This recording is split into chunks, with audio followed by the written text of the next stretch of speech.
नमस्कार दोस्तों, आज हम लोग इन्वायरमेंट कंप्लीट करेंगे। ठीक है, क्योंकि इन्वायरमेंट से 3 से 4 क्वेश्चन आपसे 2 से 3 क्वेश्चन हर एग्जाम में पूछेगा। बिहार दरोगा में तो स्पेशली पूछा जाता है भाई, क्योंकि अगर आप नहीं करोगे इन्वायरमेंट तो छूट जाएगा, क्योंकि इन्वायरमेंट हर एग्जाम में पूछते हैं। ठीक है, तो हम लोग शुरू करते हैं यहाँ से। ठीक है, पूरा इन्वायरमेंट खत्म कर देंगे, इतना हम लोग कर लेंगे, बस इतना काफ़ी है। ठीक है, शुरू करते हैं। देखो, सबसे पहला है कि पृथ्वी शिखर सम्मेलन क्या था। तो देखो, पृथ्वी शिखर सम्मेलन एक बहुत अंतर्राष्ट्रीय सम्मेलन, मतलब इंटरनेशनल मीटिंग था। इसमें दुनिया के लगभग 170 से ज्यादा देशों ने वैज्ञानिक और पर्यावरण विशेषज्ञ शामिल हुए थे। ठीक है, इसका काम क्या था? पर्यावरण की रक्षा करना और विकास की संतुलन को बनाना। समझ रहे हो ना? मेनली पर्यावरण को संतुलन बनाना और विकास के बीच के संतुलन बनाना, क्योंकि धीरे धीरे पता है सबको कि पर्यावरण में जंगल की कटाई बहुत तेजी से हो गया, जलवायु परिवर्तन जो क्लाइमेट चेंज होती है वो बहुत ज्यादा होने लगा, प्राकृतिक संसाधनों की कमी होने लगी, ये सभी समस्याएं बढ़ने लगे। इसीलिए एक पृथ्वी शिखर सम्मेलन का व्यवस्था किया गया। किसके द्वारा? बहुत सारे देशों के द्वारा, लगभग 170 देश थे। कब हुआ था? तो ये सम्मेलन 1992 में ब्राजील के रियो डी जेनेरियो शहर में हुआ था। कहाँ हुआ था? रियो डी जेनेरियो शहर में हुआ था। इस सम्मेलन को रियो सम्मेलन या रियो अर्थ समिट के भी नाम से जाना जाता है। क्या? ये रियो अर्थ सम्मेलन और रियो अर्थ समिट के नाम से जाना जाता है। तो ये कब हुआ था?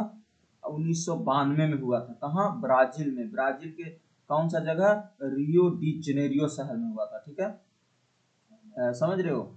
ये था संयुक्त राष्ट्र पर्यावरण और विकास सम्मेलन, United nation conference on environment development. ठीक है, समझ रहे हो ना? यूएनसीईडी यूएनसीडी के द्वारा किया गया था, संयुक्त राष्ट्र पर्यावरण विकास सम्मेलन के द्वारा, मतलब United nation conference on environment and development, ये हुआ था। तो कहाँ हुआ था? 1992 में ब्राजील में हुआ था। देखो, मुख्य उद्देश्य क्या था? मुख्य उद्देश्य था इसमें पर्यावरण की रक्षा करना। पहला टारगेट था पर्यावरण की रक्षा करना, जैसे प्रदूषण को रोकना, जंगलों को बचाना, नदियों को साफ करना। फिर सतत विकास, सस्टेनेबल डेवलपमेंट की बात। देखो, ये पूछा गया था, आपने देखा होगा मध निषेध जो एग्जाम्स हुए थे ना, उसमें ये पूछा, सीधा पूछ दिया था कि सतत विकास क्या होती है।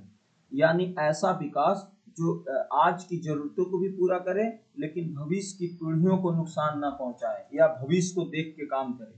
और ये काफी इम्पोर्टेंट है। देखो, आज भी हमारे देश में आप देखोगे ना, तो पर्यावरण के लेके कोई चिंतित नहीं है। तो क्या चिंतित नहीं है? तो क्या ये अच्छी संकेत है? नहीं, बहुत बैड संकेत है। आने वाला भविष्य में पृथ्वी इतना खराब स्थिति हो जाएगा कि लोगों के पास सब कुछ होगा, लेकिन जीने और खाने के लिए भी सब कुछ होगा, लेकिन क्या होगा? पर्यावरण इतना प्रदूषित हो चुका रहेगा कि आप सोच नहीं सकते हो। तो इसीलिए ऐसा विकास जो आज की जरूरतों को भी पूरा करे, लेकिन भविष्य की पीढ़ियों को भी नुकसान न पहुंचाए, इसी को बोला जाता है सस्टेनेबल डेवलपमेंट। फिर इसका क्या मुख्य उद्देश्य था? जलवायु परिवर्तन पर नियंत्रण, ग्लोबल वार्मिंग के रोकने के लिए कदम उठाया गया, क्योंकि हर समय क्लाइमेट चेंज होते रहती थी। फिर अंतर्राष्ट्रीय सहयोग को बढ़ावा दिया गया, जिसमें गरीबी और जो भी गरीब देश थे और अमीर देश थे उसके बीच में तकनीकी और आर्थिक सहयोग को बढ़ावा देना। जैसे आप भी अभी देखोगे ना, तो बहुत सारे अफ्रीकन कंट्री है जो अभी भी गरीब है, तो क्या उन गरीब को सहायता नहीं करेंगे दूसरे देश? तो करेंगे। फिर मानव और प्रकृति के बीच जो संतुलन है उनको जीवित करना और दोनों को सुरक्षित करना, ताकि हमारा जीवन सही तरीका से चल सके। क्योंकि जब प्राकृतिक आपदा आती है ना, तो मानव का उसमें कोई रोल नहीं होता है। नहीं नहीं, मानव का ही रोल हो जाए। जैसे आपने देख रहे हो ना, उत्तराखंड में कितनी बार आपदा आई, तो क्या है? ये सब मानव आपदे का ही कमाल है, जो प्राकृतिक आपदाएं आती है। ठीक है, तो इसका मुख्य उद्देश्य यही था। फिर क्या हुआ? इस सम्मेलन में क्या क्या निर्णय लिए गए? इस सम्मेलन में सबसे मुख्य था एक एजेंडा 21। एजेंडा 21 क्या था? यह 21वीं सदी के एक कार्य योजना, एक्शन प्लान थी। इसमें बताया गया कि हर देश और समाज की पर्यावरण की रक्षा और विकास के लिए क्या क्या कदम उठाए जाने चाहिए, यानी सोचो, योजना बनाओ, काम करो ताकि भविष्य सुरक्षित रहे। तो योजना 21 बनाया गया था, ये पर्यावरण से संबंधित था। फिर क्या हुआ, रियो घोषणा हुआ, जिसमें 27 सिद्धांतों का एक समूह था। इसमें कहा गया कि हर देश के पर्यावरण की रक्षा करना चाहिए और प्रदूषण फैलाने वाले देशों को अपनी जिम्मेदारी निभाना चाहिए और गरीब देशों की मदद और अमीर देशों से करनी चाहिए ताकि वो पर्यावरण के साथ तालमेल बैठा के विकास कर सके। तो ये था। तो जब रियो डी जेनेरियो में, ब्राजील में 1992 में जब पृथ्वी शिखर सम्मेलन हुआ, तो ये दो मुख्य एजेंडा पे वर्क किया गया। कौन कौन सा? एजेंडा 21 और रियो घोषणा। ठीक है, तो ये समझ में आ गया होगा। आगे चलते हैं। देखो इसमें फिर क्या हुआ ना, और हुआ जैव विविधता संबंधित कन्वेंशन ऑफ बायोलॉजिकल डाइवर्सिटी हुआ। इसका उद्देश्य था कि धरती पे मौजूद सभी जंतुओं, पौधे और सूक्ष्म जीवों की रक्षा करना, क्योंकि जैव विविधता ही जीवन का आधार है और यह हर देश अपने प्राकृतिक संसाधन को ध्यान रखना और उसकी सही उपयोग करना चाहिए। ठीक है, ये हुआ। फिर जलवायु परिवर्तन संधि हुआ, UNFCCC। ये जलवायु परिवर्तन को निपटने के लिए अंतर्राष्ट्रीय रूपरेखा थी। इसमें तय किया गया कि दुनिया के सभी देश जो भी ग्रीन हाउस का उत्सर्जन करते हैं ताकि पृथ्वी का टेम्परेचर ना बढ़े, क्योंकि ग्रीन हाउस से ही तो टेम्परेचर बढ़ती है। इसी में एक कोटो प्रोटोकॉल 1997 में आया, प्रोटोकॉल 1997 में आया और फिर पेरिस समझौता 1915 में जैसे बड़े समझौता हुए। ठीक है, क्योटो प्रोटोकॉल 1997 में और पेरिस समझौता 2015 में हुआ। तो देख रहे हो क्या क्या हुआ। हम लोग बेसिक से पढ़ रहे हैं, देखो मतलब शुरुआती से पढ़ रहे हैं कि क्या क्या हुआ। तो हम लोगों ने पढ़ लिया कब हुआ था। मतलब पृथ्वी शिखर सम्मेलन क्या था, 170 देशों के बीच में एक पर्यावरण का बैठक हुआ था। कहाँ हुआ था ये? 1992 में ब्राजील के रियो डी जेनेरियो शहर में हुआ था। इसीलिए इसको रियो सम्मेलन या रियो अर्थ समिट कहा जाता है। इसका ये संयुक्त राष्ट्र पर्यावरण और विकास सम्मेलन के तहत हुआ था। ठीक है, इसकी मुख्य उद्देश्य क्या था? पर्यावरण की रक्षा करना, सतत विकास सस्टेनेबल डेवलपमेंट, जलवायु परिवर्तन नियंत्रण, अंतर्राष्ट्रीय सहयोग और मानव और प्रकृति के बीच संतुलन करना। इस सम्मेलन में क्या क्या निर्णय लिए गए? तो एजेंडा 21 लिए गए और रियो घोषणा हुआ, जिसमें 27 सिद्धांतों की था। फिर जैव विविधता पे भी काम हो गया। जलवायु परिवर्तन से बहुत सारी संधियां हुई, UNFCCC, जिसमें ग्रीन हाउस गैसों को कम से कम उत्सर्जन करने के लिए क्योटो प्रोटोकॉल हुआ, जो 1997 में हुआ था। 1997 में। तो ये भी पूछ दिया जाता है कि क्योटो प्रोटोकॉल किससे संबंधित है? तो ग्रीन हाउस गैसों से संबंधित है। कब हुआ था? तो 1997 में हुआ था। फिर पेरिस समझौता हुआ 1915 में। यहाँ तक क्लियर। फिर वन सिद्धांत हुआ। देखो वन सिद्धांत में कहा गया ना कि दुनिया के सभी वनों को सुरक्षित रखना। वन केवल पेड़ नहीं, पृथ्वी के फेफड़े हैं, इसलिए उपयोग समिति और समझदारी होना चाहिए। जैसे अमेज़न जंगल देखते हो ना, बहुत इंपॉर्टेंट है वो। फिर रियो के बाद क्या क्या हुआ? 1992 के बाद दो बड़े सम्मेलन हुआ। एक हुआ रियो 10 जो 2002 में जोहान्सनबर्ग दक्षिण अफ्रीका में हुआ था, और फिर रियो 20 हुआ 2012 में ब्राजील में हुआ। फिर से रियो ब्राजील में हुआ। इन दोनों ने अपने सम्मेलन की उपलब्धियां जो समीक्षा थी ना, वो ग्रीन इकोनॉमिक और सस्टेनेबल डेवलपमेंट पर SDG पर जोर दिया। तो रियो 10 2002 में और 2002 में और रियो 20 2012 में। ठीक है, 2012 में हुआ। तो ये हम लोग को समझ में आ गया होगा। देखो ये जो है ना, ये जो रियो 20, इससे पहले एक और 20 हुआ था, रियो 5 भी हुआ था। हम लोग को पढ़ना रियो 5, मैं दिखाता हूँ। रियो 5 कहाँ हुआ था? रियो 5, हाँ रियो 5 भी हुआ था। रियो 5 देखो लिखते हैं। देखो रियो 5 जो था ना, देखो पृथ्वी शिखर सम्मेलन तो 1992 में हुआ। फिर हुआ 1997 में।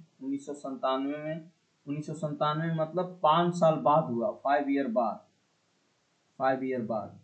फिर 2002 में हुआ, 2002 में हुआ, फिर 2020 2012 में हुआ, 2012 में हुआ। तो इसको बोला गया 10 साल बाद हुआ, और ये 20 साल बाद हुआ, और ये 5 साल बाद हुआ, 5 साल बाद हुआ ना। तो ये रियो डी जेनेरियो पृथ्वी शिखर सम्मेलन हुआ 1997 में। ये कहाँ हुआ था? ये हुआ था न्यूयॉर्क में, मतलब यूएसए में हुआ था, यूएसए में। और जो 2002 वाला रियो 10 था वो जोहानबर्ग में हुआ था, जोहानबर्ग में, दक्षिण अफ्रीका में। और जो रियो T20 था वो 2012 में फिर से रियो के ब्राजील में हुआ था। ठीक है, यहाँ तक आप लोगों को क्लियर हो गया होगा। इन दोनों में पहले सम्मेलन की जो उपलब्धियां समीक्षित थी ना, जैसे ग्रीन इकोनॉमिक पे वर्क किया गया, सस्टेनेबल डेवलपमेंट पे वर्क किया गया। ठीक है, ये था, यहाँ तक क्लियर। भारत की इसमें भूमिका क्या रही? भारत इसमें बहुत सक्रिय भाग लिया।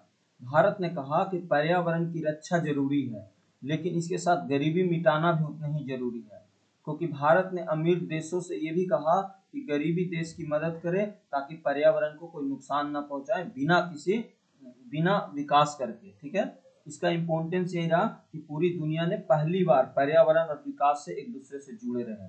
फिर सतत विकास हुआ, सस्टेनेबल डेवलपमेंट की अवधारणाएं को अंतर्राष्ट्रीय पहचान मिली। फिर इसी सम्मेलन में आगे चलकर ये जो है ना SDG गोल बनाए गए, और इसी सम्मेलन में आने वाली पीढ़ियों के रक्षा के लिए नींव रखी गई। ये भारत की बहुत तगड़ा भूमिका रही थी। ठीक है, निष्कर्ष क्या निकला? निष्कर्ष जो था ना, पृथ्वी शिखर सम्मेलन ने पूरी दुनिया को यह सिखाया कि धरती हमारी नहीं, हम धरती के हैं। अगर इसका ध्यान न रखेंगे तो जीवित देती रहेगी। इस सम्मेलन सिर्फ पर्यावरण का नहीं, मानवता का भी भविष्य की सुरक्षा का प्रतीक था। तो हम लोगों को समझ में आ गया।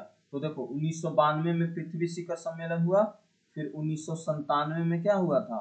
ग्रीन हाउस से क्योटो प्रोटोकॉल हुआ था, क्योटो प्रोटोकॉल। तो ये 1997 में हुआ था। तो ये समझ में आ गया। आगे चलते हैं। अब आया पृथ्वी दिवस। देखो 22 अप्रैल 2025 को पृथ्वी, ऐसे तो 22 अप्रैल को बनाया जाता है पृथ्वी दिवस। हर साल 22 अप्रैल को पृथ्वी दिवस मनाया जाता है, हर साल 22 अप्रैल को पृथ्वी दिवस मनाया जाता है। लेकिन 2025 का जो पृथ्वी दिवस है, इसका थीम है our our our power and our planet, हमारी शक्ति हमारा पृथ्वी। ये इंपॉर्टेंट है, इसे ध्यान रखना है। ठीक है, मतलब हर पृथ्वी दिवस हर साल 22 अप्रैल को मनाया जाता है। यह दिन हमें याद दिलाता है कि हमारी पृथ्वी केवल एक को बचाना, स्वस्थ रखना और प्राकृतिक संसाधनों की रक्षा करना हमारी जिम्मेदारी है।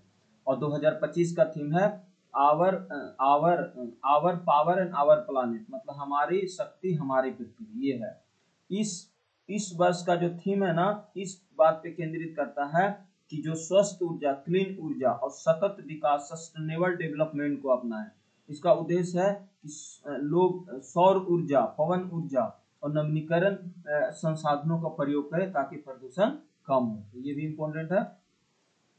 फिर आता है, देखो अंतर्राष्ट्रीय वन दिवस मनाया जाता है हर साल 21 मार्च को मनाया जाता है, हर साल 21 मार्च को मनाया जाता है, हर साल 21 मार्च को मनाया जाता है, हर साल 21 मार्च को मनाया जाता है। जिसमें क्या किया जाता है? फॉरेस्ट और पेड़ों के महत्व को समझाया जाता है। तो 21 मार्च को मनाया जाता है। इस वर्ष 2025 का थीम है forest and health, one and स्वास्थ्य, वन एंड स्वास्थ्य, वन एंड स्वास्थ्य, वन एंड स्वास्थ्य, वन एंड स्वास्थ्य। तो ये भी ध्यान रखना है। क्लियर? आगे चलते हैं। वन जीव दिवस, विश्व वन जीव दिवस मनाया जाता है 3 मार्च को, 3 मार्च को।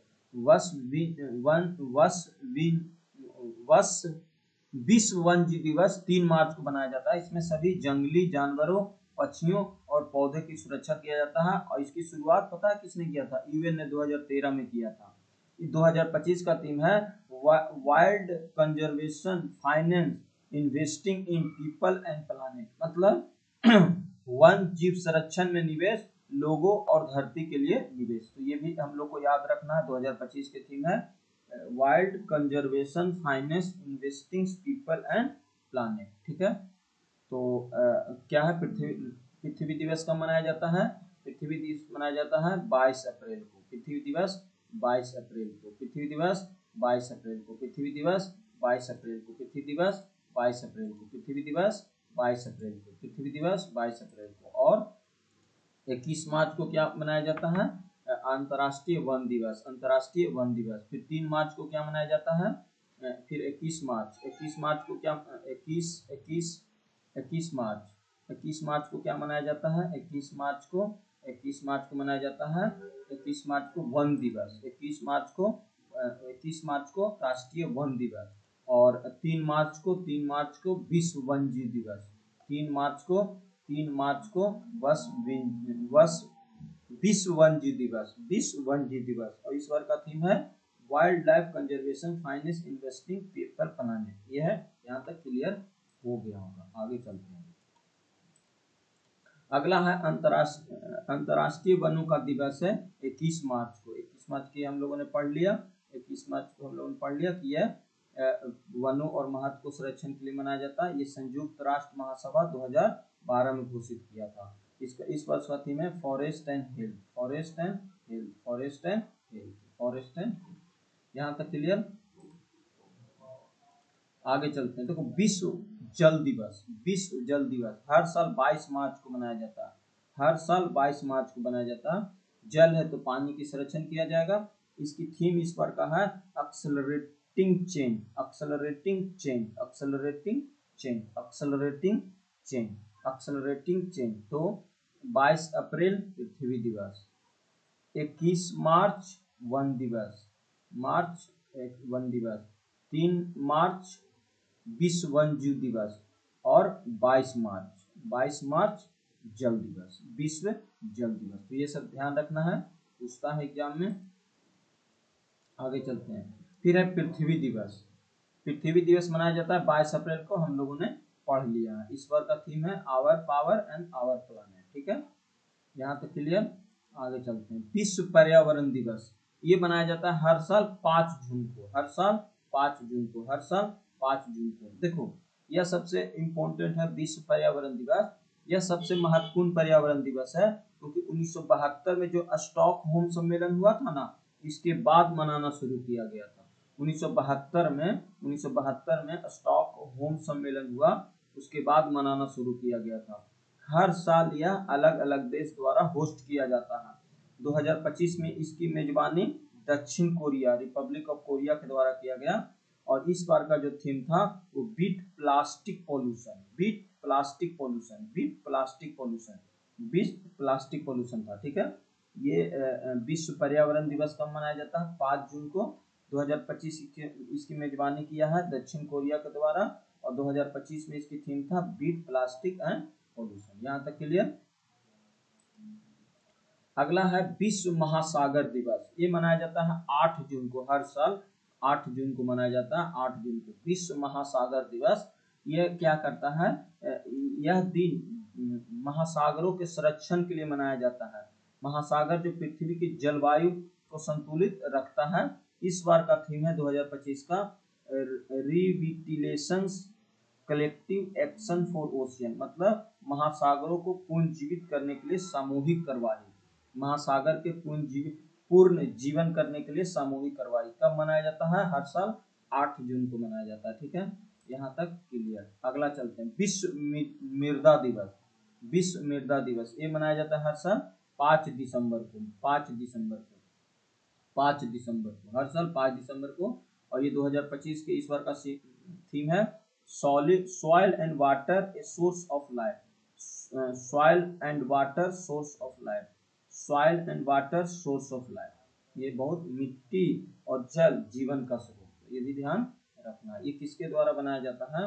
ये FAO, संयुक्त राष्ट्र खाद्य और कृषि संगठन द्वारा घोषित किया गया था। ठीक है, आगे चलते हैं। अब है वन जीव संरक्षण अधिनियम 1972। देखो, ये जो है ना, भारत के जो भी वन जीव है ना, पक्षियां पौधे सबको रक्षा करना, ये है वन जीव संरक्षण अधिनियम 1972। जानवरों के शिकार और जो व्यापार जो करते हैं ना, जानवरों को मार देना, उसको बेच देना, ये सब है। फिर राष्ट्रीय उद्यान अभ्यारण्य जो भी सेंचुरी है, इस सब के लिए 2003 में एक अधिनियम लाया, जिसका नाम था राष्ट्रीय बाघ संरक्षण अधिनियम की स्थापना किया गया। इसी के तहत भारत ने प्रोजेक्ट टाइगर, कब किया गया था भारत में प्रोजेक्ट टाइगर? 1973 में। फिर प्रोजेक्ट हाथी प्रोजेक्ट भी इसी कानून के तहत हुआ था। हाथी प्रोजेक्ट कब आया था याद है? हाथी प्रोजेक्ट, एलिफेंट प्रोजेक्ट कब आया था? प्रोजेक्ट टाइगर तो आया था 1973 में, ये तो सबको पता है। लेकिन हाथी प्रोजेक्ट कब आया था? हाथी प्रोजेक्ट मैं देखता हूँ, हाथी प्रोजेक्ट कब आया था? हाथी प्रोजेक्ट, हाथी प्रोजेक्ट, हाथी प्रोजेक्ट कब आया था? ठीक है, हाथी प्रोजेक्ट आया था 1992 में। हाथी प्रोजेक्ट आया था 1992 में। हाथी प्रोजेक्ट आया था 1992 में। हाथी प्रोजेक्ट आया था 1992 में, और प्रोजेक्ट टाइगर आया था 1973 में। तो ये सभी हम लोग को ध्यान रखना है। ठीक है, आगे चलते हैं। आगे है जल जल प्रदूषण और निवारण नियंत्रण। ये आया है 1974 में। प्रदूषण निवारण और नियंत्रण, जल प्रदूषण निवारण और नियंत्रण 1974 में आया है। ये नदियां, झीलों, तालाब को प्रदूषित को बचाना है। इसका क्या है? केंद्रीय प्रदूषण नियंत्रण बोर्ड और राज्य के जो भी नियंत्रण बोर्ड है ना, उसके द्वारा किया जाता है। ये पहला कानून है जो जल संरक्षण को कानून की सुरक्षा दी है। तो ये भी ध्यान रखना है कि जल प्रदूषण निवारण और नियंत्रण अधिनियम 1974। अगला है वायु वायु वायु को नियंत्रण, प्रदूषण और निवारण नियंत्रण, तो 1981 देखो। 1972 वन जीव संरक्षण अधिनियम, 1974 जल, 1974 दो साल बाद 1974 जल, और फिर 1981 वायु, 1981 वायु। ये वन जीव संरक्षण अधिनियम, 1974 जल, और 1981 वायु, 1981 वायु, 1981 वायु। ये सभी ध्यान हम लोग को रखना है।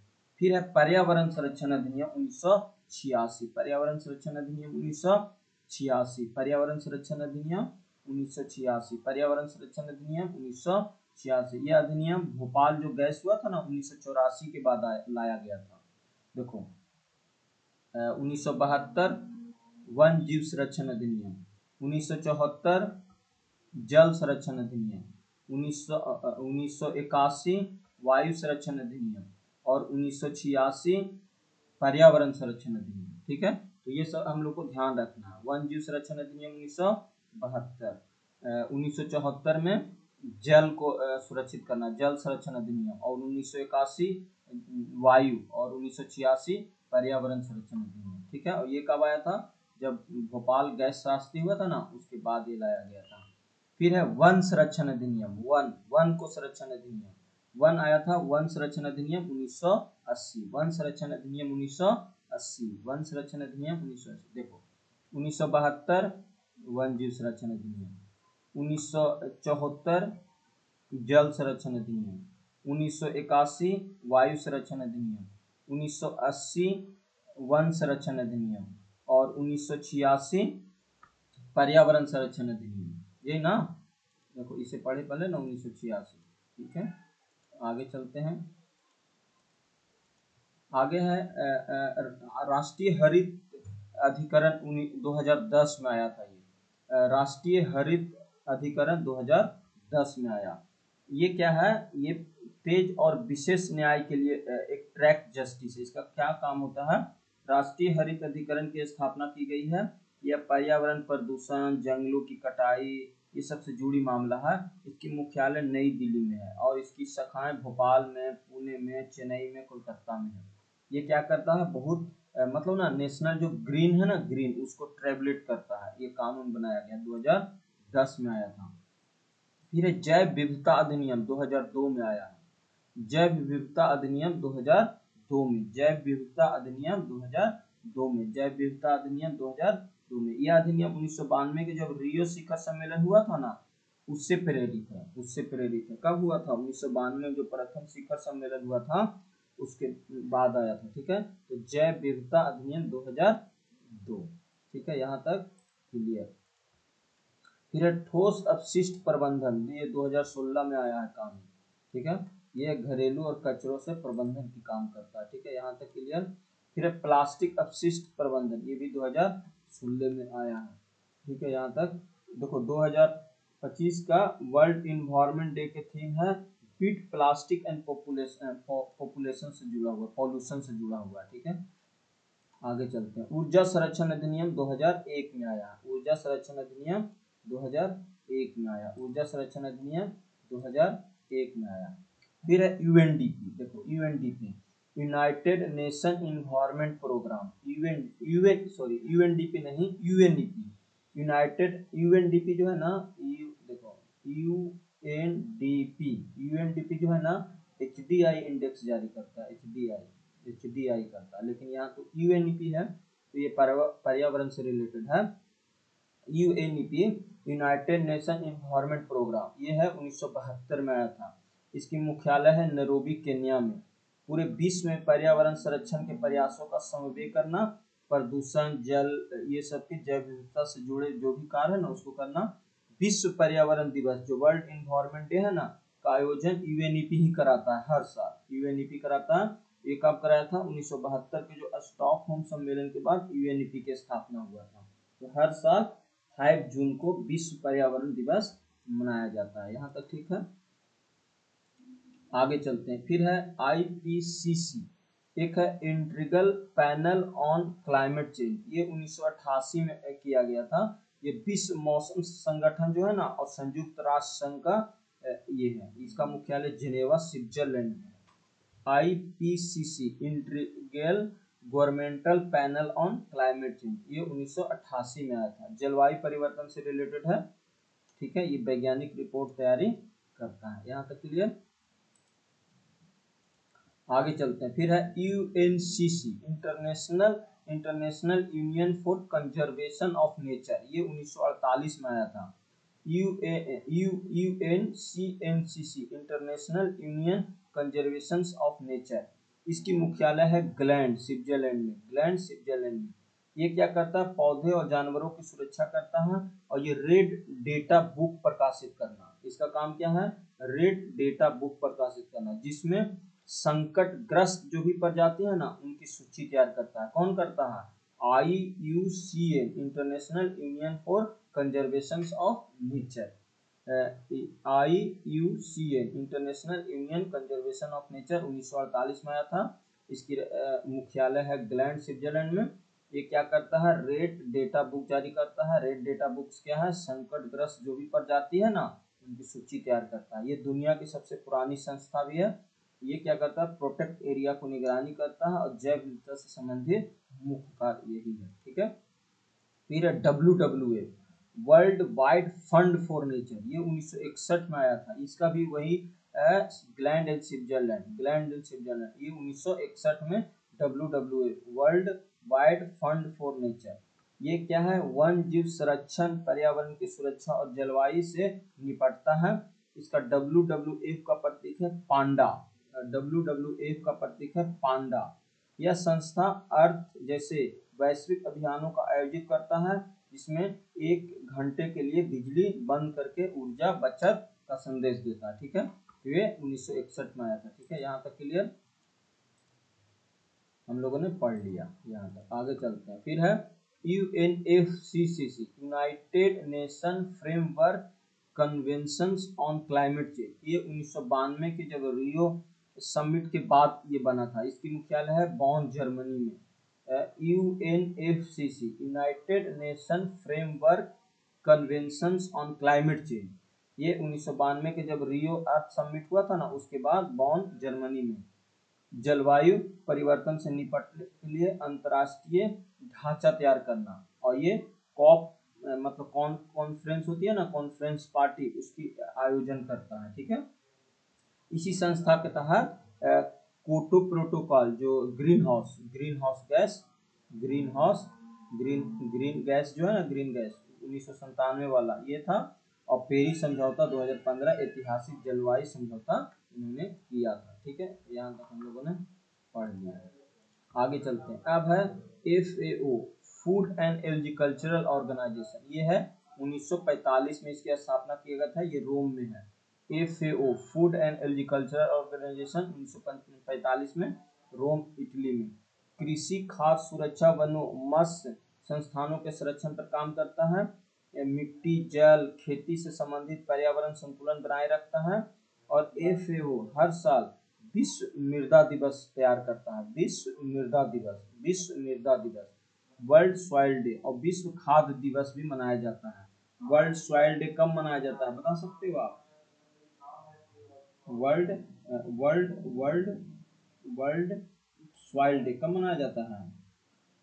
सॉइल डे,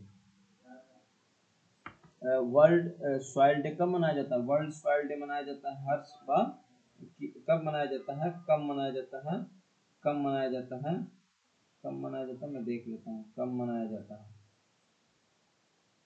मनाया जाता है ये हाँ, वर्ल्ड जो वर्ल्ड सॉइल डे है ना, वो हर साल 5 दिसंबर को मनाया जाता है, 5 दिसंबर को, हर साल 5 दिसंबर को मनाया जाता है, हर साल 5 दिसंबर को मनाया जाता है, हर साल 5 दिसंबर को। और world world food day, world food day कब मनाया जाता है?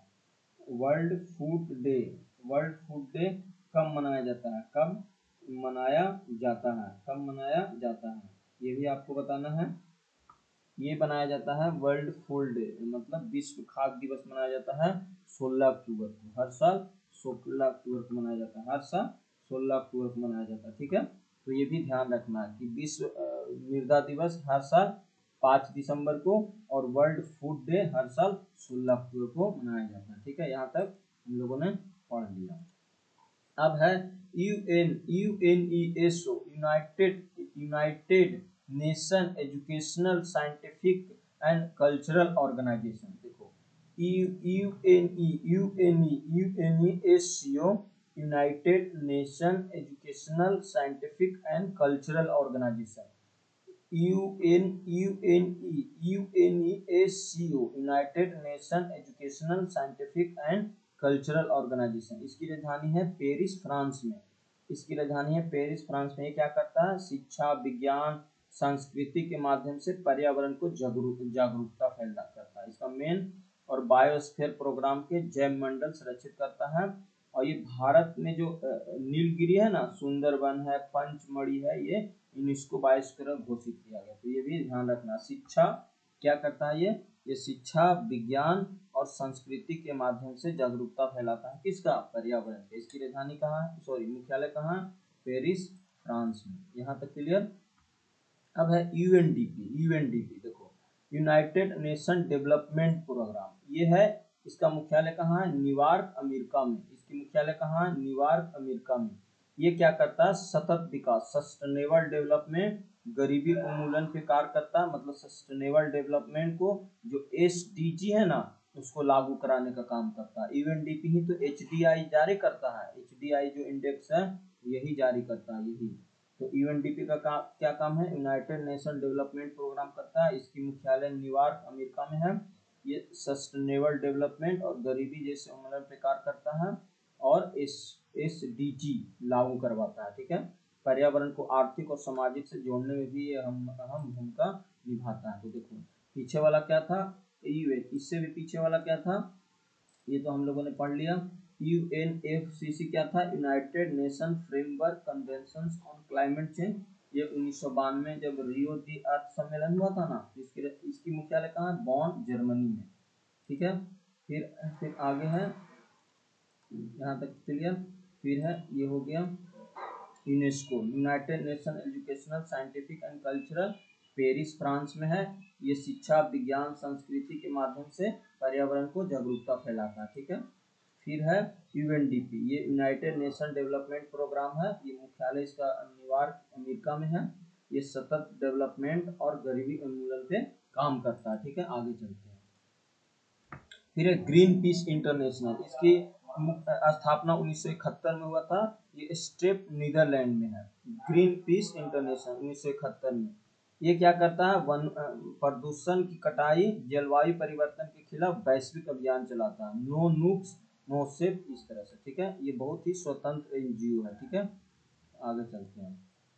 देखो भारत में ऐसे बहुत सारे पर्यावरण संस्थाएं हैं, ऐसा नहीं कि भारत में, वो तो नेशनल लेवल इंटरनेशनल लेवल पे था ना, ये भारत लेवल पे। देखो एक है केंद्रीय प्रदूषण नियंत्रण बोर्ड, इसकी स्थापना 1974 में किया गया था, जल अधिनियम के तहत बना था 1974 में। कब बना था? 1974 में, केंद्रीय प्रदूषण नियंत्रण बोर्ड के तहत। फिर है पर्यावरण वन और जलवायु परिवर्तन मंत्रालय के तहत भारत सरकार के मुख्य मंत्रालय में सभी नीतियां और लागू करता है, जैसे यूएनईपी, आईपीसी और यूएफसीसी जैसी संस्थाओं के साथ तालमेल बैठा के काम करता है। कौन? पर्यावरण वन जलवायु मंत्रालय, ठीक है, ये भी भारत का है। फिर है भारतीय वन संरक्षण, देखो इसकी स्थापना किया गया था 1981 में, 1981 में भारतीय वन सर्वेक्षण का। ये हर 2 साल बाद, पता है, स्टेट फॉरेस्ट रिपोर्ट जारी करता है, आपको पता ही होगा।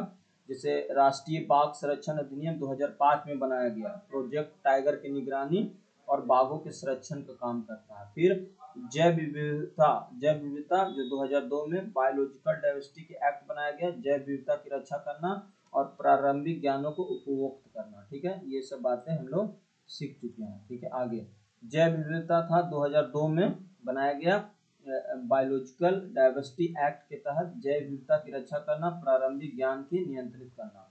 फिर राष्ट्रीय हरित प्राधिकरण, ये 2010 से स्थापित हुआ था। ठीक है, जो भी पर्यावरण से जुड़ा हुआ मामला होगा इसको ये सुनेगा। यहाँ तक क्लियर?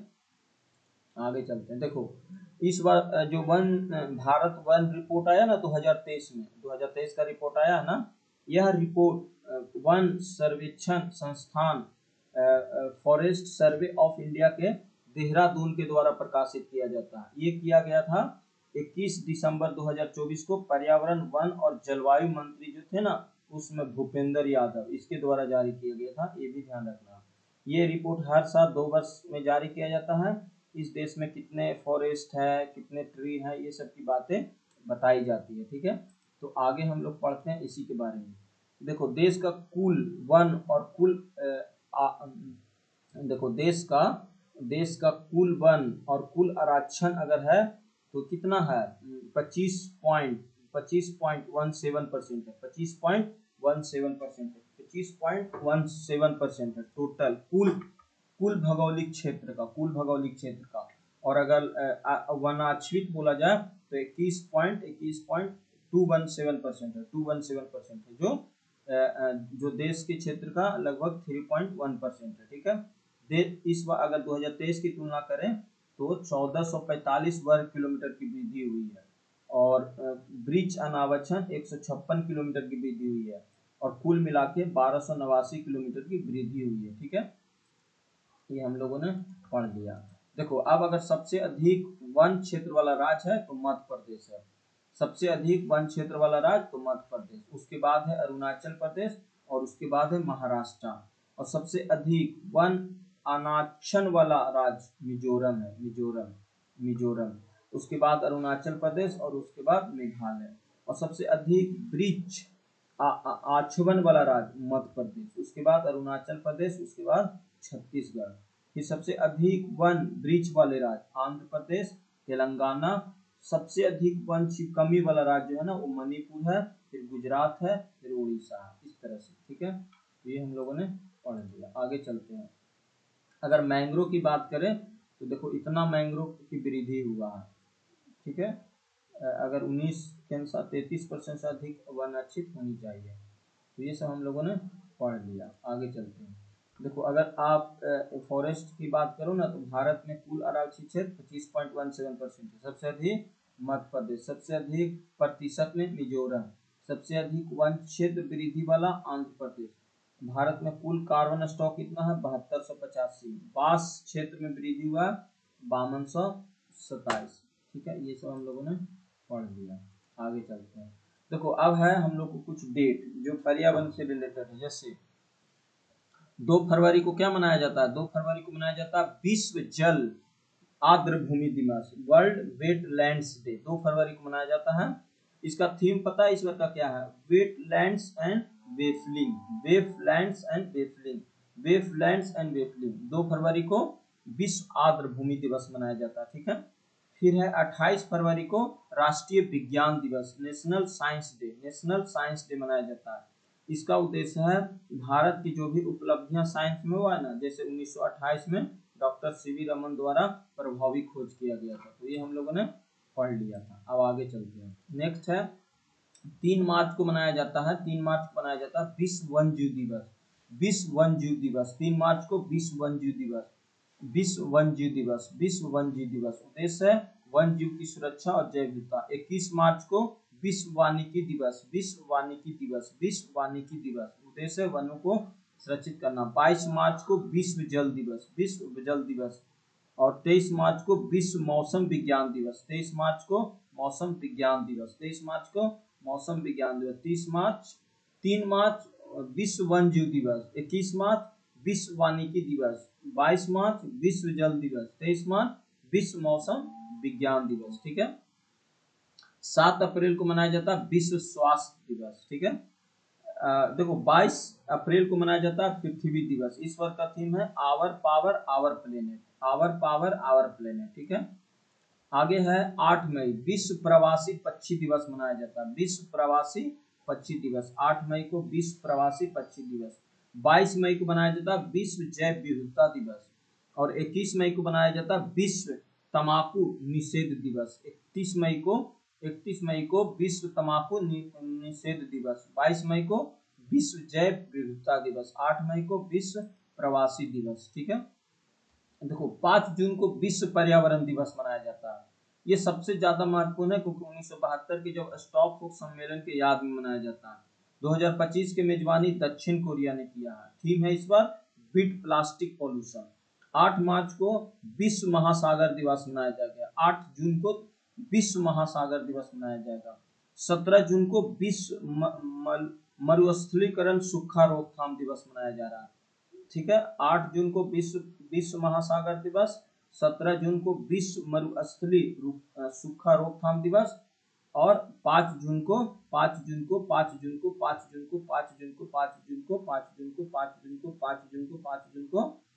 विश्व 5 जून को क्या मनाया जा रहा है? विश्व पर्यावरण दिवस। ठीक है। तब ये सब हम लोगों ने कर लिया। जुलाई में देखो विश्व प्राकृतिक संरक्षण दिवस 28 जुलाई को, विश्व प्राकृतिक संरक्षण दिवस 28 जुलाई को। फिर है 16 सितंबर को मनाया जाता है विश्व ओजोन दिवस, विश्व ओजोन दिवस। पता है इस बार का थीम है fixing the ozone layer protecting our future, fixing the ozone layer protecting our future, fixing the ozone layer protecting our the future. ठीक है, ये हो गया। आगे चलते हैं। अक्टूबर में देखो 1 से 7 अक्टूबर में मनाया जाता है विश्व आवास दिवस। 3 अक्टूबर को विश्व आवास दिवस। 16 अक्टूबर को विश्व खाद्य दिवस, विश्व खाद्य दिवस ये इंपॉर्टेंट है। 16 अक्टूबर विश्व खाद्य दिवस, विश्व खाद्य दिवस, विश्व खाद्य दिवस, विश्व खाद्य दिवस, विश्व खाद्य दिवस। 16 अक्टूबर को विश्व खाद्य दिवस। समझ में आ गया? यहाँ तक क्लियर, यहाँ तक क्लियर होना चाहिए भाई।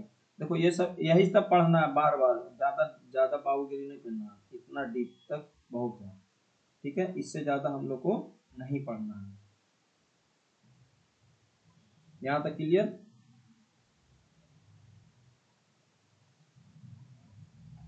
यहाँ तक क्लियर? आगे चलते हैं।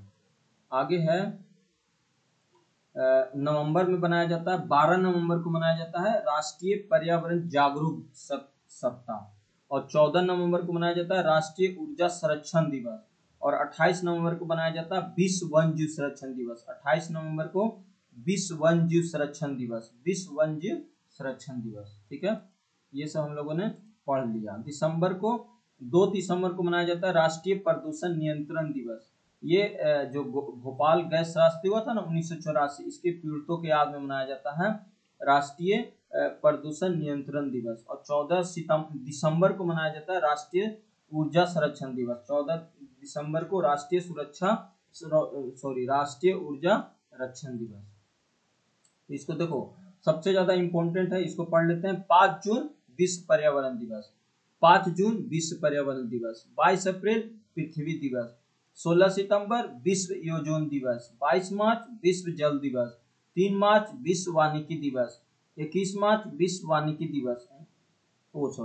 3 मार्च विश्व वन्य जीव दिवस, विश्व वन्य जीव दिवस। और 21 मार्च विश्व वानिकी दिवस, 8 जून विश्व महासागर दिवस, 17 जून मरुस्थलीकरण दिवस, 2 दिसंबर प्रदूषण नियंत्रण दिवस और 14 दिसंबर ऊर्जा संरक्षण दिवस। फिर से 5 जून विश्व पर्यावरण दिवस, 22 अप्रैल पृथ्वी दिवस, 16 सितंबर विश्व ओजोन दिवस, 22 मार्च विश्व जल दिवस, 3 मार्च विश्व वन्यजीव दिवस, 21 मार्च विश्व वानिकी दिवस, 8 जून विश्व महासागर दिवस, 17 जून मरुस्थलीकरण दिवस, 2 दिसंबर मरुस्थलीकरण नियंत्रण दिवस और 14 दिसंबर ऊर्जा संरक्षण दिवस। यहाँ तक क्लियर। अब आते हैं पारिस्थितिकी क्या होती है। देखो, जो जीवों और उसके चारों ओर पर्यावरण के आपसी संबंध बनाता है उसी को कहा जाता है पारिस्थितिकी विज्ञान। मतलब जो जीवों और पर्यावरण के बीच में आपसी तालमेल बनाता है उसी को पारिस्थितिकी विज्ञान कहा जाता है। मतलब बोल सकते हो कि पारिस्थितिकी जीवों और उनके पर्यावरण के जो भी संबंध है उसकी वैज्ञानिक अध्ययन है। देखो, इकोलॉजी शब्द का सबसे पहला प्रयोग किया था ऑस्ट्रिन हेकल ने। कब? 1886 में ऑस्ट्रिन हेकल ने। देखो, पारिस्थितिक तंत्र की बात करें ना तो इसमें दो चीज होती है, एक तो बायोटिक होता है और एक अबायोटिक होता है। बायोटिक मतलब जीव वाला चीज और अबायोटिक मतलब निर्जीव वाला चीज। देखो, इकोसिस्टम शब्द का सबसे पहले एजी टेंसले ने 1935 में दिया था। एजी टेंसले ने 1935 में दिया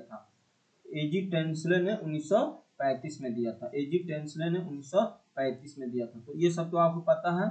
एबायोटिक कंपोनेंट और बायोटिक कंपोनेंट वो चीज जो मृत्यु है, जैसे सूर्य का प्रकाश, तापमान, जल, मृदा, वायु, खनिज, ये सब क्या है? एबायोटिक है। इस समय तो कोई दिक्कत नहीं होना चाहिए। बायोटिक वो चीज है ना जो जीवित है। जैसे इसमें क्या होती है, सजीव में क्या होती है? प्रोड्यूसर होती है, कंज्यूमर होती है। प्रथम श्रेणी में गाय बकरी, द्वितीय श्रेणी में मेढक और तृतीय श्रेणी में देखो अपघटक क्या होती है, जो चीज को जैसे जीवाणु कवक के द्वारा जो चीज ना न्यूट्रिशन साइकिल के द्वारा अपघटक करते हैं वो। ठीक है, यहाँ तक हम लोगों ने पढ़ लिया। एग्जाम के रिलेटेड है। इकोलॉजी शब्द का सबसे पहले प्रयोग किया था एस्टर्न हैकल ने 1866 में। इकोलॉजी शब्द का प्रयोग किया था एस्टर्न हैकल ने 1866 में। इकोसिस्टम शब्द का प्रयोग किया था एजी टेंसले ने 1935 में। पारिस्थितिक तंत्र होता है सजीव और निर्जीव के बीच के बैलेंस। अब घटक होती है पर्यावरण की सफाई कर्मी कहा जाता है, जिसको कहाँ बोला जाता है। फिर है ऊर्जा प्रवाह जो होती है ना यूनिडायरेक्शनल में होता है। और पारिस्थितिक तंत्र का सबसे छोटा उदाहरण है एक तालाब। ठीक है, तो ये सब हम लोगों ने पढ़ लिया। आगे चलते हैं। स्टॉकहोम सम्मेलन हम लोगों ने पढ़ लिया कि 1972 में हुआ था स्वीडन में। ये पहला वैश्विक पर्यावरण सम्मेलन था जिसका उद्देश्य मानव और पर्यावरण के संबंध में अंतर्राष्ट्रीय नीति बनाना। फिर है यूएनईपी, इसी के बेस पे परिणाम क्या है कि यूएनईपी मतलब यूनाइटेड नेशन इन्वायरमेंट प्रोग्राम की स्थापना किया गया और पर्यावरण संरक्षण की एक नई वैश्विक रूप से सोच शुरू हुई। इसीलिए 5 जून को हर साल विश्व पर्यावरण दिवस मनाया जाता है। ठीक है, नैरोबी में देखो क्या हुआ था, नैरोबी कॉन्फ्रेंस हुआ था 1974 में। विश्व पर्यावरण दिवस की शुरुआत 1975 में हुआ, जो वर्ल्ड इन्वायरमेंट की शुरुआत 1975 से हुआ और हर साल 5 जून को मनाया जाता है। ठीक है, यहाँ तक क्लियर। आगे है वन जीव एंड संरक्षण अधिनियम 1979। वन संरक्षण अधिनियम स्विट्जरलैंड। देखो ये जो है ना ये IUCN इंटरनेशनल यूनियन कन्वेंशन द्वारा जारी करता है, ये तो आपको पता है। ठीक है, यहाँ तक क्लियर है ना। ये यही तो IUCN रेड डाटा जारी करता है। रेड डाटा जो सबसे क्षतिग्रस्त होने वाले ना लुप्त होने वाले जो जीव हैं उनकी बात करता है। एक है वियना सम्मेलन, ये हुआ था ऑस्ट्रिया में। ये ओजोन लेयर के जो होता है ना ओजोन लेयर का मनाया जाता है, 16 सितंबर को मनाया जाता है। इसकी वैश्विक समझौता किया था और इसी के तहत एक मॉनिट्रियल प्रोटोकॉल हुआ था। एक तो हुआ था क्योटो प्रोटोकॉल, वो हुआ था 1997 में, और एक है 1987 में जो क्या है मॉनिट्रियल प्रोटोकॉल। एक तो था क्योटो प्रोटोकॉल 1997 में, और एक है मॉन्ट्रियल प्रोटोकॉल जो 1987 में है। ठीक है, जो ओजोन लेयर की वैश्विक समझौता की बात करता है, और ओजोन लेयर तो सब जानते हो 16 सितंबर को मनाया जाता है। ठीक है, यहाँ तक हम लोगों ने पढ़ लिया। देखो यही मॉन्ट्रियल प्रोटोकॉल है जो 1987 में कनाडा में किया गया था। ये CFC जो गैस होती है ना, क्लोरोफ्लोरोकार्बन के उत्सर्जन को कम करना ताकि ओजोन लेयर की रक्षा करना। 16 सितंबर 1987 को ओजोन लेयर दिवस, विश्व ओजोन दिवस मनाया गया था। यहाँ तक हम लोगों ने पढ़ लिया। फिर रियो सम्मेलन, वही रियो सम्मेलन क्या हुआ था, United nation conference on environmental development हुआ था, जिसका पर्यावरण और विकास के बीच संतुलन करना एजेंडा 21 बनाया गया था। सतत विकास की योजना था। UNFCC United nation framework conservation of climate change, ठीक है, ये बनाया गया था, जो 1992 में रियो समिट या अर्थ समिट भी इसको कहा जाता है। ठीक है, हम लोगों ने पढ़ लिया। देखो क्योटो प्रोटोकॉल मैंने बोला ना 1997 में मनाया गया था। 1997 में मनाया गया था किसके लिए, ये ग्रीन हाउस इफेक्ट के लिए, ग्रीन हाउस इफेक्ट के लिए, जिसमें ग्रीन हाउस इफेक्ट में कार्बन डाइऑक्साइड, मीथेन और नाइट्रोजन डाइऑक्साइड को उत्सर्जित क्या करना, कम करना, ताकि जो भी हमारा अर्थ का टेम्परेचर है ना वो कम से कम हो सके। समझ रहे हो ना, इसलिए आप देखोगे ना भारत और चीन के बीच क्या रखा गया, नॉन बाइंडिंग रखा गया है। ये 16 फरवरी 2005 को रखा गया था। कार्बन क्रेडिट सिस्टम है, जैसे कोई देश अगर ज्यादा से ज्यादा कार्बन उत्सर्जित करता है तो उसको क्या टैक्स देना पड़ता है, मतलब, और जो कम करता है वो बेच देता है किसी को, ये होती है। तो ठीक है, तो ये था 1997 में, और एक था 1987 में जो क्या था, ओजोन लेयर बना। फिर है बॉन सम्मेलन, ये 2001 में किया गया था। 2001 में ये क्या था, क्योटो प्रोटोकॉल को लागू करने की रूपरेखा तैयार किया गया था। एक है जोहान्सनबर्ग सम्मेलन 2002 में हुआ था। ये रियो 10 समिट भी कहा जाता है, जिसका उद्देश्य 1992 के जो रियो सम्मेलन हुआ था ना उसका उद्देश्य था। मतलब देखो 1992 में तो रियो सम्मेलन हुआ, फिर 5 साल बाद 1997 में क्या हुआ, G5 हुआ, सॉरी अर्थ समिट 5 हुआ, फिर से 10 साल बाद 2002, फिर इस तरह से बढ़ते गया, और इसका मुख्य उद्देश्य था सस्टेनेबल डेवलपमेंट करना। तो पूछ देगा कि 2002 का जो हुआ था सम्मेलन कहाँ हुआ था, तो जोहान्सनबर्ग में, इसको रियो 10 समिट भी कह सकते हो। ठीक है, आगे है मिलियन घोषणा, ये 2000 में हुआ था न्यूयॉर्क में। इसका उद्देश्य था गरीबी, शिक्षा, स्वास्थ्य और पर्यावरण के सुधार को तय करना, मिलियन डेवलपमेंट गोल्स। फिर है एक कोपेनहेगन सम्मेलन 2000, कोप 15, ये 9 में हुआ था। देखो ये सब हो चुका है ऑलरेडी, तो कभी कभी पूछ भी देता है ना ये सब। फिर कानकुन सम्मेलन, ये COP 16 जो 2010 में हुआ था। ये क्या था, ग्रीन क्लाइमेट फंड को स्थापित करने का निर्णय लिया गया था। ठीक है, यहाँ तक ठीक है, यहाँ तक समझ में आ गया। आगे है रियो 10। रियो देखो रियो जो 20 है, रियो 20 ये कहाँ, ब्राजील में किया गया था, वही रियो जी जेनेरियो ब्राजील में। इसका भी वही उद्देश्य था, सतत विकास का ढांचा तैयार करना, the future of the world, मतलब सस्टेनेबल डेवलपमेंट पे फोकस करना। ठीक है, ये था। ठीक है, यहाँ तक क्लियर। देखो आगे देखो, ये सबसे आसान है। देखो इसको याद कर लेते हैं कि अब तक का सफर क्या रहा है, स्टॉकहोम से रियो, रियो से ये। देखो 1972 में स्टॉकहोम सम्मेलन हुआ जो यूएनईपी बना, और यहीं से 5 जून को विश्व पर्यावरण दिवस मनाया जाने लगा। ठीक है, सभी जानते हो भाई। 1972 में स्टॉकहोम सम्मेलन जो यूएनईपी बना, और यहीं से 5 जून से विश्व पर्यावरण दिवस मनाया जाने लगा। फिर 1987 में मॉन्ट्रियल प्रोटोकॉल हुआ जो ओजोन सुरक्षा दिवस मनाया गया, और यहीं से 16 सितंबर 1987 से ओजोन क्या बोलते हैं, ओजोन संरक्षण दिवस मनाया जाने लगा। ठीक है, फिर आया 1992 रियो सम्मेलन, जिसको एजेंडा 21 रखा गया, और यूएफसीसी यहीं से बना। फिर आया 1997 क्योटो प्रोटोकॉल, यहाँ से ग्रीन हाउस नियंत्रण, जैसे पृथ्वी का टेम्परेचर बढ़ जाएगा, कम करना है, तो ये क्योटो प्रोटोकॉल आया जो 1997 में आया। फिर 2000 में जोहान्सनबर्ग सम्मेलन हुआ जो मेनली इसका सतत विकास पे ज्यादा फोकस था। फिर 2010 में आया कानून सम्मेलन जो ग्रीन क्लाइमेट फंड था। फिर आया 2012 में रियो 20 जो जोहान्सनबर्ग में नहीं ये ब्राजील में हुआ था, यहाँ पे आया SDG। फिर 2015 में पेरिस समझौता हुआ जो तापमान पे लक्ष्य रखा गया। तो अभी तक का सफर आप देखोगे ना तो यही पर्यावरण का रहा। फिर से एक बार रिवीजन कर लेते हैं क्योंकि यहाँ से क्वेश्चन पूछते हैं एग्जाम में। 1972 स्टॉकहोम सम्मेलन UNEP बना, यहीं से 5 जून पर्यावरण दिवस मनाया जाने लगा। 1987 मॉन्ट्रियल प्रोटोकॉल ओजोन सुरक्षा दिवस से रिलेटेड है। 16 सितंबर से हर साल ओजोन दिवस मनाया जाता है मतलब। फिर है 1992 में रियो सम्मेलन जो यहाँ पे प्रथम पृथ्वी सम्मेलन हुआ था, प्रथम पृथ्वी सम्मेलन, ठीक है, प्रथम पृथ्वी सम्मेलन हुआ था जो 5 जून को मनाया जाता है, सॉरी 22 अप्रैल को मनाया जाता है विश्व पृथ्वी दिवस। ये पृथ्वी समिट से था। फिर 1997 में क्योटो प्रोटोकॉल बना जो ग्रीन हाउस गैस को नियंत्रित करता था। 2002 में जोहान्सनबर्ग सतत विकास के लिए। 2010 में कानून सम्मेलन ग्रीन क्लाइमेट फंड था। फिर 2012 में रियो 20 था SDG के लिए। और 2015 में पेरिस समझौता तापमान पर लक्ष्य साधना था मतलब कम करना था। तो ये सब हम लोगों ने पढ़ लिया। अच्छे से चलते हैं अब आगे। देखो अंतर्राष्ट्रीय से कुछ पुरस्कार है जो दिया जाता है, जैसे ब्लू प्लेनेट पुरस्कार है।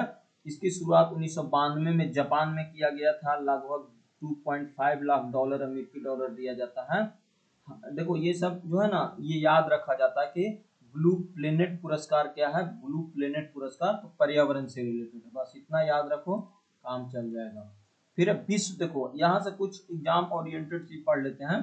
विश्व पर्यावरण दिवस कब मनाया जाता है? 5 जून को मनाया जाता है जो 1974 से UNEP द्वारा शुरू किया गया था। पर्यावरण का नोबेल पुरस्कार है जिसको बोला जाता है टाइलर पुरस्कार। पर्यावरण का नोबेल पुरस्कार है जिसको बोला जाता है टाइलर पुरस्कार। ग्रीन क्लाइमेट फंड है जिसको कानकुन सम्मेलन कहा जाता है जो 2010 में स्थापित किया गया था। फिर ओजोन परत सुरक्षा दिवस मनाया जाता है 16 सितंबर को, ये आया था 1987 में। फिर है champion of the earth UNEP द्वारा शुरू किया गया 2005 से। फिर ग्लोबल 500 UNEP द्वारा 1987 से। ब्लू प्लेनेट पुरस्कार जापान से दिया जाता है। विहिलिटी पुरस्कार जैव विविधता संरक्षण से है। और गोल्डमैन पुरस्कार जर्मनी स्तर से पर्यावरण कार्यकर्ताओं को दिया जाता है। तो इस तरह से हम लोग इसको याद रख सकते हैं। ठीक है, आगे चलते हैं।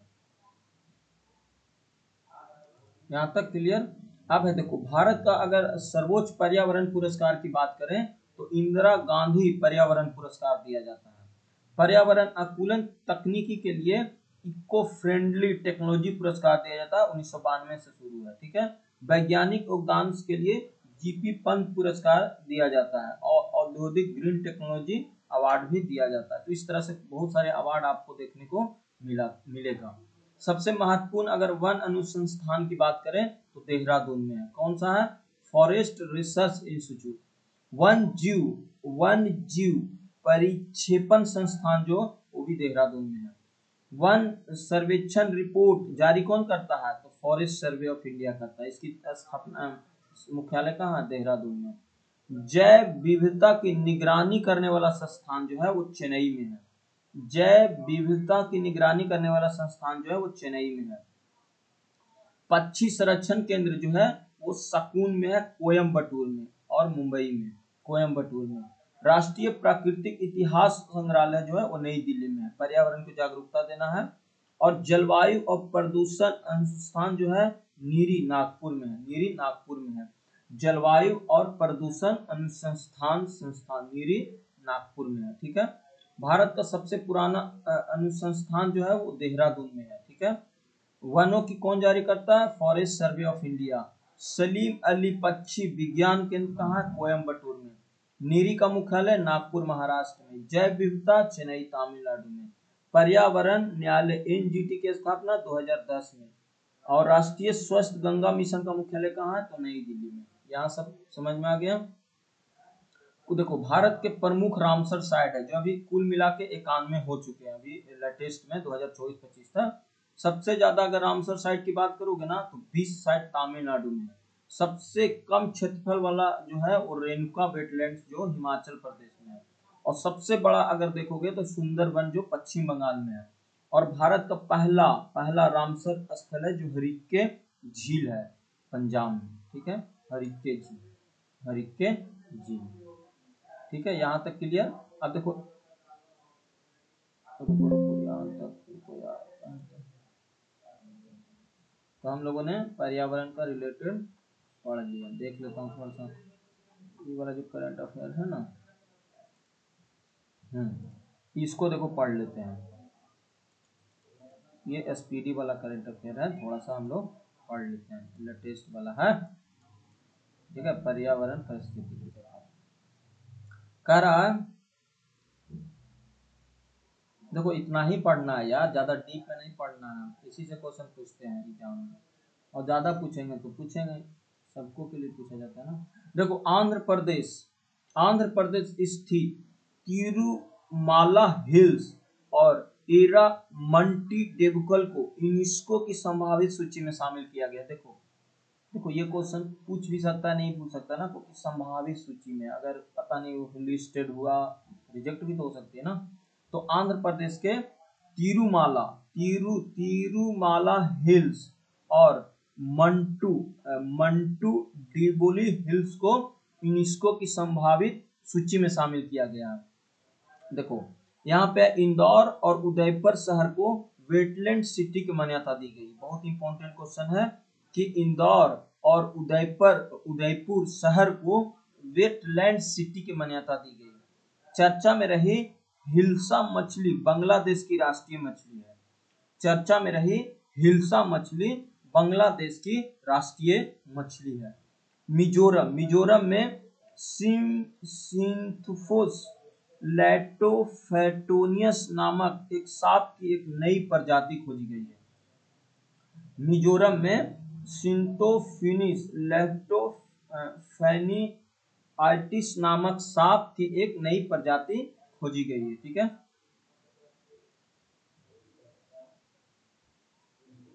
फिर है बियो चित्रमनार बंदरगाह, जो हरित हाइड्रोजन का उत्पादन करने वाला पहला भारतीय बंदरगाह बन गया। कौन? बियो चिदम्बरनार बंदरगाह, ठीक है। जैसलमेर में 4500 साल पुराना हड़प्पा सभ्यता की खोज की गई है।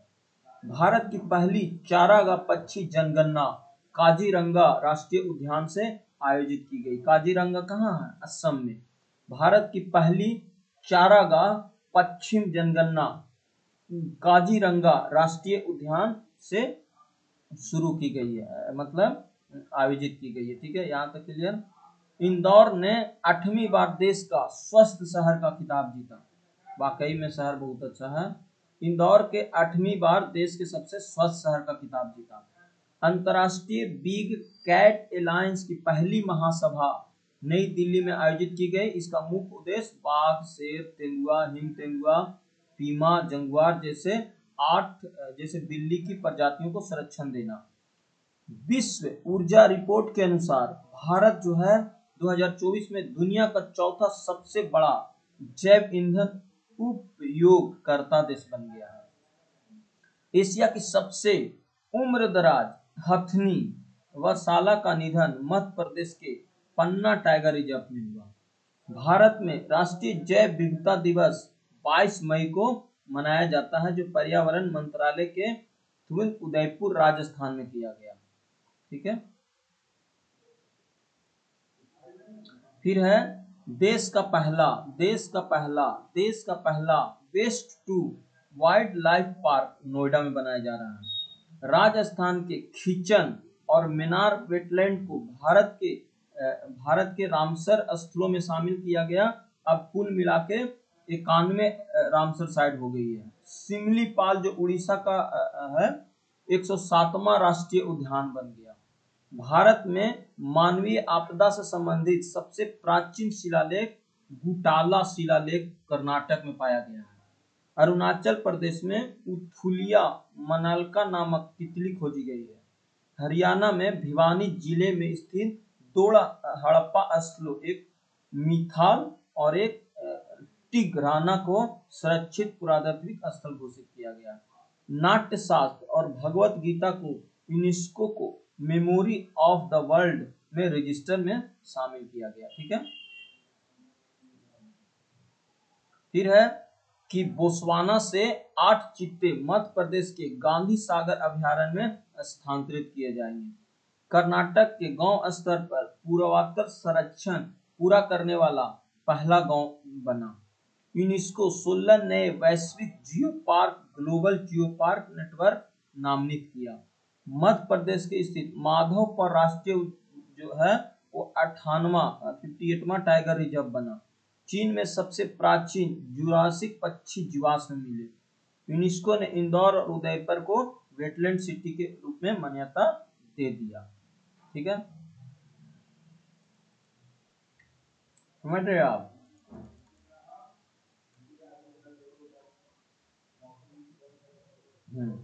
केरल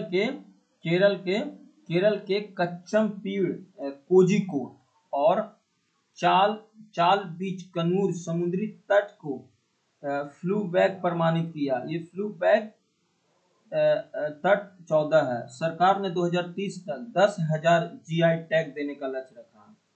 छत्तीसगढ़ वन पारिस्थितिक तंत्र को हरित सकल घरेलू उत्पाद से जोड़ने वाला पहला राज्य बन गया। ठीक है। Ratapani tiger reserve. Ratapani tiger reserve Madhya Pradesh का 8वां और भारत का 57वां टाइगर रिजर्व बना। जलवायु तथा स्वास्थ्य अफ्रीका सम्मेलन का आयोजन जिम्बाब्वे के हरारे में किया गया। चर्चा में रहा प्राणहिता वन जीव अभयारण्य तेलंगाना में स्थित है। प्राणहिता वन जीव अभयारण्य तेलंगाना में स्थित है। खबरों में रहा सीलांचल मंदिर आंध्र प्रदेश में स्थित है। ठीक है। गुरु घासी तमोल पिंगला टाइगर रिजर्व देश का 56वां जो है वो छत्तीसगढ़ का मतलब 56वां देश का 56वां और छत्तीसगढ़ का चौथा टाइगर रिजर्व बन गया। भारत की दूसरी सबसे बड़ी तितली प्रजाति गजनी बडवीर मदूर में खोजी गई।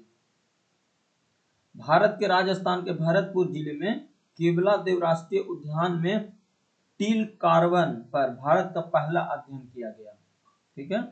भारत का पहला निजी बायोस्फीयर उत्तराखंड के राजाजी टाइगर रिजर्व में बनाया गया।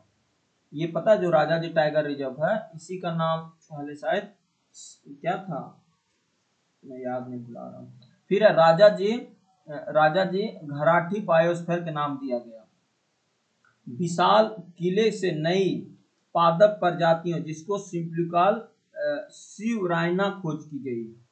सिंह वाले मेढक की नई प्रजाति अरुणाचल प्रदेश में खोजी गई। विश्व की सबसे पुरानी गुफा पेंटिंग इंडोनेशिया में खोजी गई। उड़ीसा के तट के पास शोधकर्ता ने स्नेक ईमिल की एक नई प्रजाति ओफियस स्वाई खोजी गई। वेनेजुएला ने अपने सभी ग्लेशियर को खोने वाला पहला देश बन गया। उत्तराखंड पर्यटन ने भारत का पहला खगोलीय पर्यटन अभियान नक्षत्र सभा का लॉन्च किया। ठीक है।